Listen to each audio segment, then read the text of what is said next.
ओम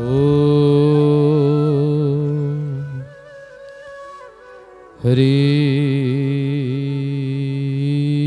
ओम।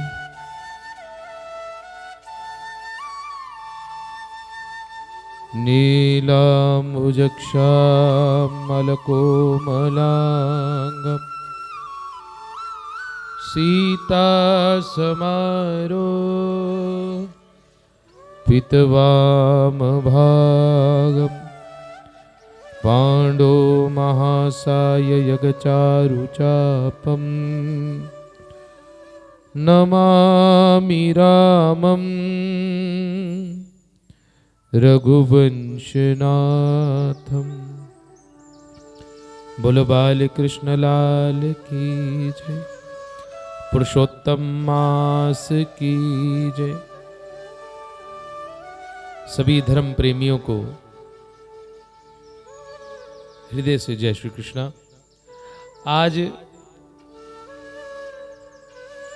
सप्तम दिवस की कथा, या ये कहूं पुरुषोत्तम मास के 7वें अध्याय की कथा हम लोग श्रवण करने के लिए यहां पर बैठे हैं।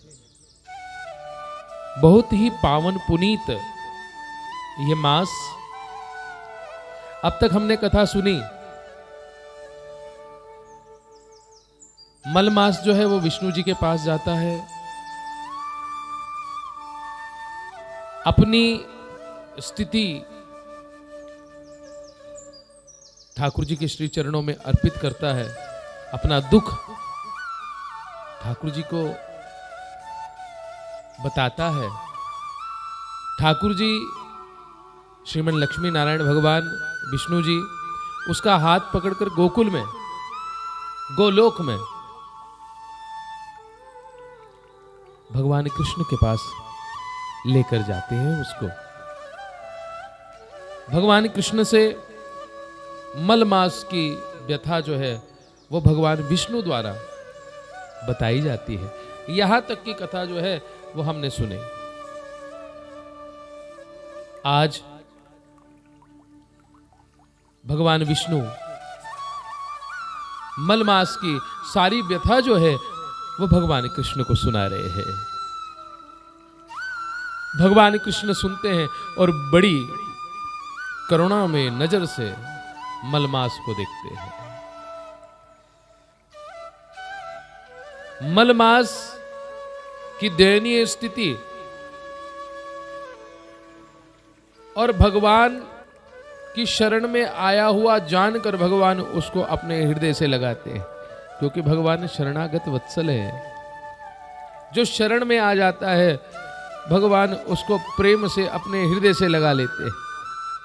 इसलिए तो संत लोग बोलते हैं, शरण में आए हैं हम तुम्हारी, दया करो है दयालु भगवन, संभालो बिगड़ी दशा हमारी, दया करो है दयालु भगवन।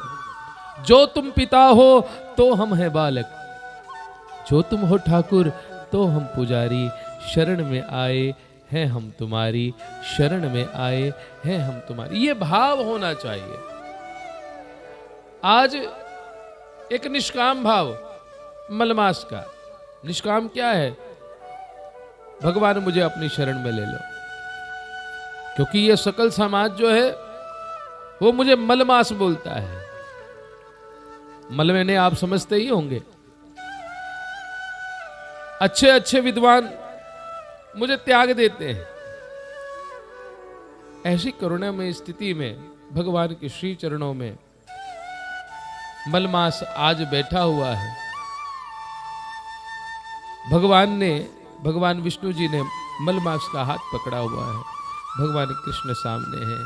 भगवान कृष्ण भगवान विष्णु से बोलते हैं कि हे नारायण, हे रमापति, आपके द्वारा मलमास जो है वो गोलोक में लाया गया है, स्वयं सत्य के द्वारा, क्योंकि भगवान सत्य नारायण है। स्वयं सत्य के द्वारा जो है गोलोक में मलमास को लाया गया है। और भगवान जो हमारी शरण में आ जाए, जो नारायण की शरण में आ जाए, जो गोविंद की शरण में आ जाए, जो कृष्ण की शरण में आ जाए, वह कोई भी हो उसका बेड़ा पार हो जाता है। बोलो बाल कृष्ण लाल की जय। और आज मलमास हमारी शरण में है, तो महाराज मैं आपको बताता हूं कि ये तो हमारी शरण में आने से ही उत्तम हो गया। आज से हमने इसको सारे मासों का राजा बना दिया। आज से इसका नाम मलमास नहीं रहा, आज से इसका नाम पुरुषोत्तम मास हो गया है। बोलो पुरुषोत्तम मास की जय। इस पुरुषोत्तम मास में सुनो, इस पुरुषोत्तम मास में अगर कोई दीपदान करेगा, कार्तिक में दीपदान किया जाता है, बड़ा महात्म्य है। कार्तिक में लाख दीपदान करने से जो फल मिलता है, वही पुरुषोत्तम मास में एक दीपदान करने से फल मिलता है। और दीपदान भी कैसे?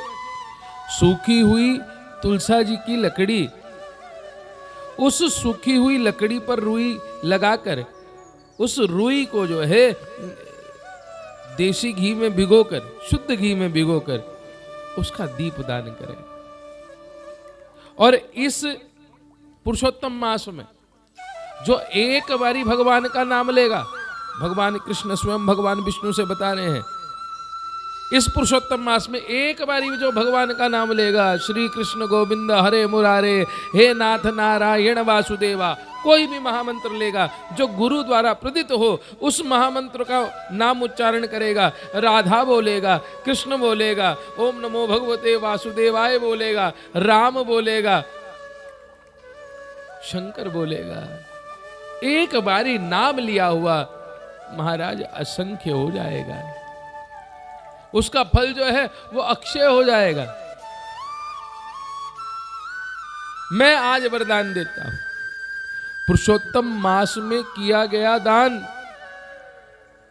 कभी ना खत्म होने वाले दान के तुल्य है, जिसको हम अक्षय दान बोलते हैं। अपनी शक्ति अनुसार इस मास में दान करना चाहिए।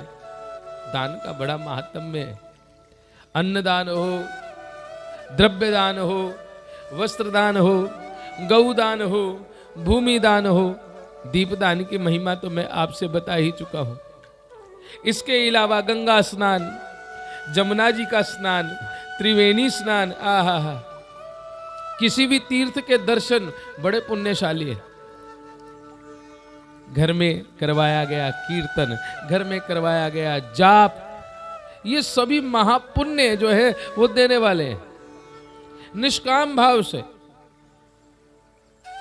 जो इस मास में दान, जाप,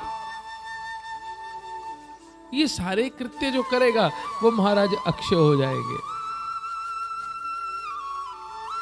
ये इस मास को वरदान है, क्योंकि इस मास को आज से हमने अपना नाम दे दिया। और नाम क्या दिया? पुरुषोत्तम मास। बड़ा महात्म्य महाराज पुरुषोत्तम मास का, निष्काम भाव से। और मासों के स्वामी अलग अलग देवता है, परंतु इस मास के स्वामी स्वयं कृष्ण होंगे।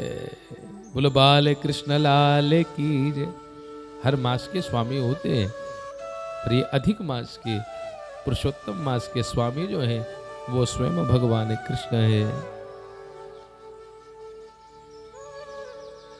इस मास में किया गया दान, इस मास में किया गया पुण्य मोक्ष को देता है। अलग अलग मास में दान किया गया सभी प्रकार की सुख संपदा देता है, परंतु पुरुषोत्तम मास में दान किया गया पुण्य, नाम लिया गया पुण्य जो है वो मोक्ष को देता है। अनेक प्रकार के सुख तो देगा ही देगा, पर मोक्ष को भी देगा। और मोक्ष प्राप्त करना मनुष्य का पहला धर्म है। एक मनुष्य ही है जो मुमुक्षु बन सकता है। मुमुक्षु बोलते हैं जो मनुष्य जो मोक्ष की इच्छा करे उसको मुमुक्षु बोलते हैं। तो जितने भी इस सोशल मीडिया के माध्यम से सुन रहे हैं, पुरुषोत्तम मास में सबसे जो प्रमुख कार्य है, वो प्रमुख कार्य क्या है? वो प्रमुख कार्य है दीपदान करना। और दीपदान कैसे करना है जरा सुनिएगा। मैंने पहले भी आपको बताया, तुलसा जी की सूखी लकड़ और उसके ऊपर जो है रुई लगाकर, और रुई को जो है घी में भिगोकर उसका दीपदान करना, वो दीप जलाना, साय के समय ठाकुर जी को निवेदित करना, ठाकुर जी बड़े प्रसन्न होते हैं। और जो इस पुण्य को करता है, पुरुषोत्तम मास के पुण्य को करेगा, उसके पितृ किसी भी लोक में हो, वह मोक्ष को प्राप्त होंगे। पितरों के लिए जो है बड़ा पुण्य कार्य है। और जो इस लोक में पुरुषोत्तम मास के व्रत करेगा, वह अपने पितरों समेत स्वर्ग में जाएगा। सपने में भी कभी उस प्राणी को नरक के दर्शन नहीं होते हैं जो पुरुषोत्तम मास में दीपदान या अन्य प्रकार के दान जो है वो करता है, व्रत करता है। तो मेरी सबसे प्रार्थना है, 3 साल में आने वाला ये पुरुषोत्तम मास बड़ा पुण्यकारी है। आप सब इसके व्रत करें, दीपदान करें। भगवान कृष्ण ने स्वयं मलमास को वरदान दिया है। यहाँ पर आज की कथा जो है वो विश्राम करती है। बोलो श्री बाल कृष्ण लाल की जय।